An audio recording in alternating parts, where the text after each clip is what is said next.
Yang paling aneh Pak Bu, ada fakta yang belum terungkap sampai sekarang. Bapak Ibu tahu, ternyata orang-orang yang memusuhi Nabi ini aneh sekali.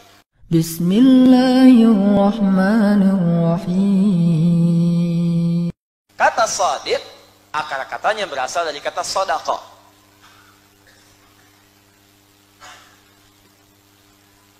Tuh, ini akarnya.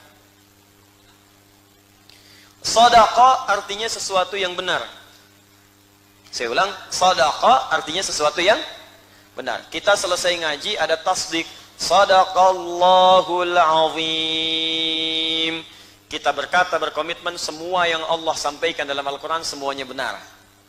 Baik, ini mengambil dari kalimat Nabi SAW. Fa inna asdaqal hadithi kitabullah.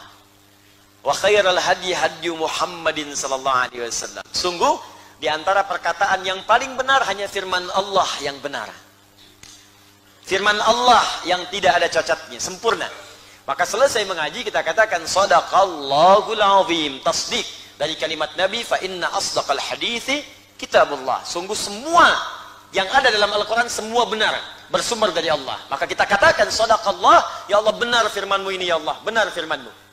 Tapi tidak cukup sampai situ. Perhatikan kalimatnya.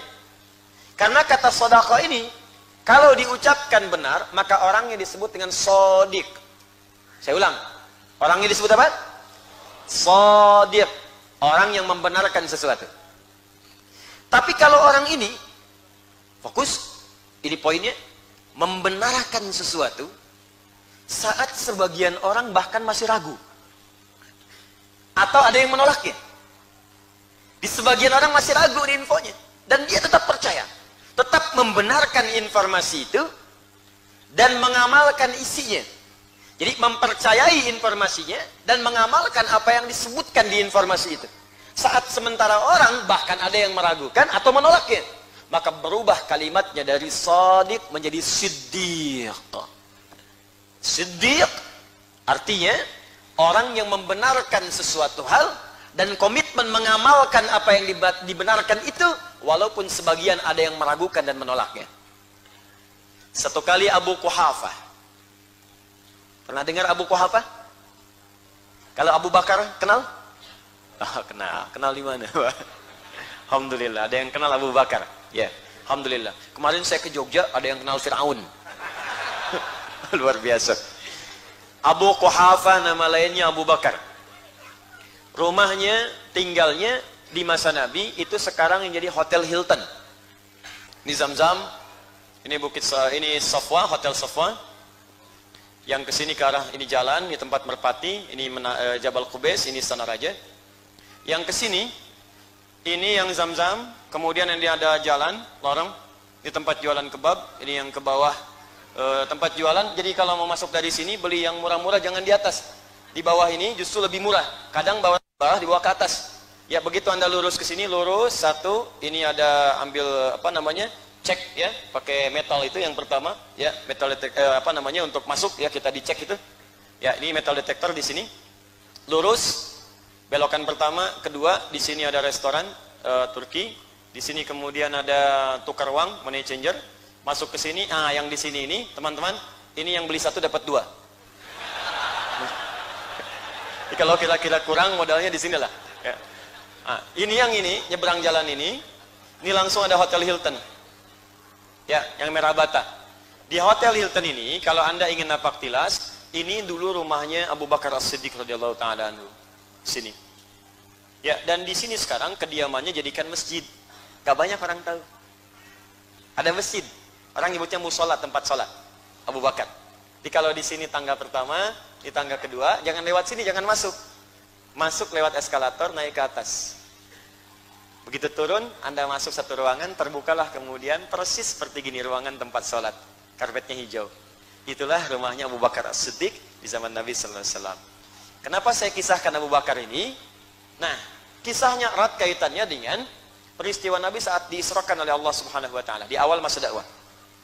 Jadi Nabi ketika selesai Isra, kemudian Mi'raj, balik cerita, kedengaran ceritanya oleh Abu Jahal.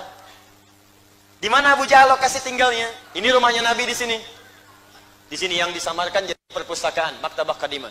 Nah, Abu Jahal di mana? Persis di depan pintu yang 27. Sekarang tandanya jadi jembatan gini. Persis di sampingnya ini rumahnya Abu Jahal. Begitu mendengar berita Nabi SAW diisrakan, beliau membaca. Abu Jahal ini membaca, ini kesempatan nih bikin hoax. Di Abu yang sekarang telat ya, yang dulu udah banyak. Dulu udah banyak. Kesempatan nih. Terus langsung provokasi. Ini provokator tingkat tinggi lah. Tapi caranya halus benar. Muhammad, kalau kamu umumkan kisah ini kan kisah dahsyat. Belum pernah ada orang masyarakat kita sampai ke Palestina, Masjidil Aqsa, cuman semalam balik lagi. Kamu kan tahu, kafilah-kafilah kalau berangkat paling mudah, paling gampang, pulang-pulang 3-6 bulan. Kamu cuman semalam, dahsyat itu. Kalau banyak orang tahu, banyak masuk Islam. Kurang lebih begitu bahasanya. Ya. Nabi disampaikan, diundanglah oleh Abu Jahal. Datang. Ini Muhammad punya info SAW. Maka setelah kumpul orang, naiklah Nabi ke Jabal Qubais. Ayo Muhammad, apa yang kamu sampaikan? Kata Nabi, tadi malam saya diisrakan oleh Allah. Kemudian merangkat ke Masjidil Aqsa. Naik ke langit, kemudian turun. Dan ini beritanya begini. Ketawa langsung Abu Jahal. Masya Allah. Saya nggak bisa tirukan. Ya, ketawalah pokoknya. Tuh, gitulah. Ya. Begitu ketawa, dia bilang, Allahu Akbar. Inilah si pembohong ini. Kita aja mau ke sana, butuh berbulan-bulan. Dia bilang cuma semalam. Ini bukti kebohongan Muhammad SAW. Ini bukti kebohongannya, kata Abu Jahal. Ya, ini bukti kebohongannya. Bagaimana kalian bisa yakin lagi dengan dakwah orang ini? Maka dari situ banyak orang ragu. Ada yang ingkar lagi. Ada yang nggak percaya. Wah, ini pembohong, ini begini, ini tukang sihir, tukang tipu. Masya Allah. Jadi kalau ustadz disebut bid'ah, biasa aja. Nabi aja disebut tukang tipu. Tuh. Bikin semua ragu. Ada yang ingkar pada Nabi. Nabi dihujat habis-habisan. Kata Abu Jahal, tinggal satu orang lagi nih. Kalau ini bisa dipengaruhi, sudah selesai dakwah Muhammad SAW di Jazirah Arab pada saat itu. Tinggal satu orang lagi. Abu Quhafa, Abu Bakar. Maka saat orang menertawakan, Nabi terdiam. Berangkatlah orang ini tadi dari lokasi yang saya tunjukkan supaya terbayang maksud saya. Ya, kalau belum berangkat ya bayangin aja juga gitu ya. Kurang lebih berdoa dari sekarang, minta ikhtiar bisa berangkat. Ya, ada 150 meter lah. Sini. Kejar. Tinggal satu orang lagi. Abu Quhafa. Ya, ada apa? Ya kalau paham bahasa Indonesia begitulah gitu kan. Sampaikan. Ini ada berita penting. Muhammad SAW ada berita yang sangat dahsyat. Orang-orang udah kumpul di Jabal Qubais. Kamu datanglah. Dibawa, ditarik, datang Abu Bakar kemudian ke situ. Ada apa? Silakan Muhammad sampaikan. Nabi Muhammad SAW menyampaikan lagi. Dan perhatikan bagaimana Nabi tidak putus asa dalam menyampaikan. Anda bayangkan. Boleh jadi ibu bapak itu mengajar di sekolah. Mungkin dari sekian 20 murid, mungkin satu yang berhasil. Gak apa-apa. 2 yang rajin, gak apa-apa. Kalau niat kita benar karena Allah, maka kuantitas tidak akan jadi ukuran. 18 orang meninggalkan kelas, ya kalau urusannya karena Allah, gak apa. Seorang syekh sedang mengajar, ratusan orang datang. Semangat mengajar. Tiba-tiba pertemuan berikutnya cuma 2 orang, masih semangat juga, sama seperti ratusan orang tadi. Orang bingung melihat, ya datang, Syekh, Anda kok bisa semangat yang sama? Kemarin ratusan orang datang, Anda semangat. Sekarang cuma 2 orang semangat juga. Apa jawab Syekh tadi? Dia tersenyum kemudian mengatakan, wallahi, saya ini kan mengajar karena Allah. Yang saya harapkan pahala. Pahala itu nggak diukur dengan ratusan orang. Yang penting saya ngajar, pahala dapat. Saya nggak peduli, walaupun cuma 1 orang di depan saya, tetap saya akan ajarkan dengan semangat yang sama. Karena yang saya kejar itu pahala Allah. Sekarang itu yang hilang. Guru-guru dulu kita itu, keikhlasan yang diutamakan. Ngajarnya ikhlas. Didoakan, dibimbing, walaupun cuma ngajar Iqra, ngajar Quran. Makanya muridnya itu pada jadi. Ada yang diplomat, ada yang pejabat, ada yang di militer, ada yang macam-macam. Jadi. Sekarang berapa banyak masjid yang diisi? Berapa banyak amal yang dilakukan? Ada yang kurang. Nabi memberikan prinsip. Nabi sampaikan lagi. Yang tadi ingkar semua, ada yang ragu, ada yang ingkar. 1 orang datang, 1 orang baru. Nabi sampaikan dengan bahasa yang sama, dengan semangat yang sama. Boleh jadi dari 1 orang ini mungkin akan memberikan dampak kepada orang yang lebih luas. Mungkin satu murid Anda yang perhatian pada Anda. Ketika Anda ikhlas kemudian mendidiknya, boleh jadi satu orang itu yang akan memberikan tambahan murid-murid Anda dengan keberkahan ilmu yang telah Anda berikan. Tuh. Mungkin dia jadi pimpinan, mungkin dia jadi orang kaya dan keberkah dengan kekayaannya. Mungkin dia jadi pengajar lagi, punya murid lagi, satu orang itu. Makanya ketika Abu Bakar datang, kata Abu Jahal, cerita lagi Muhammad. Nabi sampaikan dengan semangat yang sama, dengan keterangan yang serupa. Saya tadi malam diisrakan oleh Allah, berangkat ke Palestina, sholat kemudian di Baitul Maqdis, naik ke langit, balik lagi. Semua diam menunggu kesaksian Abu Bakar. Karena ini, di antara orang yang sangat dihormati, disegani, dan sangat dekat dengan Nabi. Ini sangat disegani. Bahkan Bilal pun dibebaskan oleh beliau dengan izin Allah.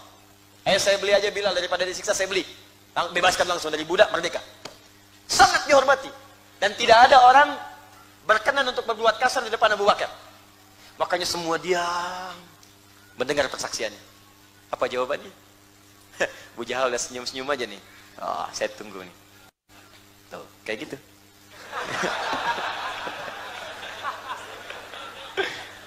Ya provokator memang biasanya begitu. Nungguin pembuat hoax begitu, tinggal nunggu aja nih. Kadang bikin isu di media sosial, potong-potong video, gitu kan? Cari keuntungan, cari viewer, macam-macam. Maka ketika dikisahkan apa jawaban Abu Bakar? Perhatikan kalimatnya. Kalaulah saat ini, tegas, mantap, mengalir di hatinya. Kalaulah saat ini, dikatakan ada musuh yang akan menyerang kita di belakang bukit ini, Jabal Kubais.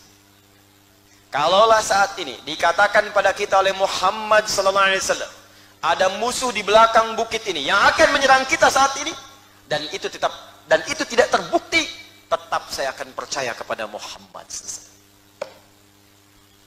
Kalaulah saat ini, laukana, berarti kalau itu tidak terjadi.